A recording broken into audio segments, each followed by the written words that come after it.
Ladies and gentlemen, I have to be honest with you, this is one of those questions that make my brain and blood boil. Now if you think, come on, this is a trivial question, why did I even click this video? Hold your horses, I promise it's not as simple as it seems. Before we get to the meat of it, I'd like to say thank you. I'm delighted that you're spending this bit of your precious time with me. You are truly awesome, and I appreciate it.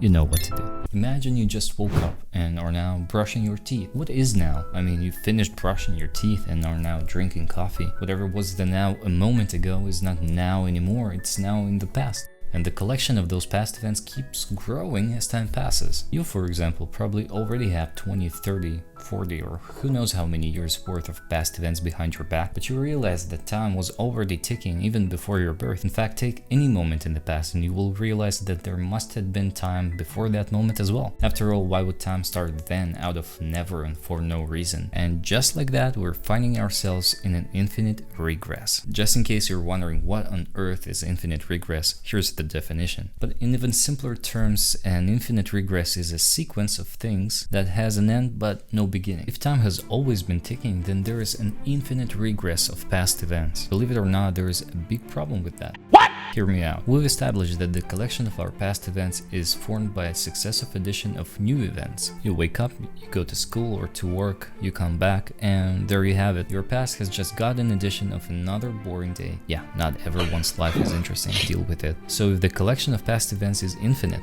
yet it was formed by successive addition of new events, how did time get to the present?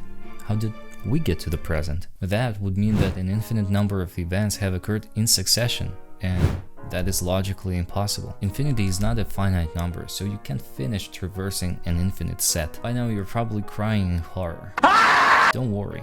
There are ways to get back to solid ground, and they have to do with how we think about time. The first idea tries to rescue our intuitive view of time, which is referred to as the A theory of time, by proposing that time itself had a beginning at some moment in the finite past. In case you're still wondering what the heck is the A theory of time, here's the definition. I hope it's self-evident how this eliminates the problems associated with an infinite regress. No infinite past, no infinite regress. My personal issue with this view is that I can't think of how it's possible for time to just start, as there would literally be no time before to contain any events that might cause time to start. Another common objection is that in and of itself the A theory of time appears to be in conflict with the findings of modern physics, such as the general theory of relativity, for example, which doesn't seem to align with our intuitive A theory notions of time. The second idea suggests to move away from A theory of time and adopt the B theory of time. In contrast to our intuitions, the B theory of time suggests that there is no such thing as an objective present. Absolutely all events from the past and from the future eternally coexist in some sort of four-dimensional space-time. The seemingly dynamic flow of time is just a way for our brains to make sense of this four-dimensional space-time. Since under this view all events are equally real and eternally coexist, the collection of past events was not formed by successive addition and can be infinite.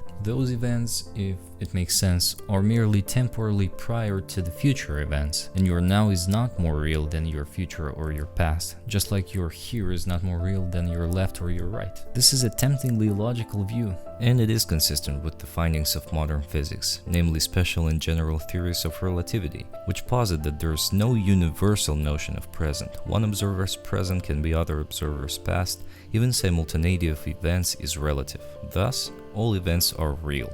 Although it's not clear to me how the strong feeling of dynamic flow of time emerges in our brains. A versus B theory of time is an ongoing debate in philosophy. There is nothing conclusive as of now, and natural sciences don't give a definitive solution. But the answer has strong implications for our understanding of the nature of reality and even free will. Whatever the answer is, one thing is certain: we don't know how we got to the present. At least to me, each explanation has some major flaws. What are your thoughts about this? Let me know in the comments.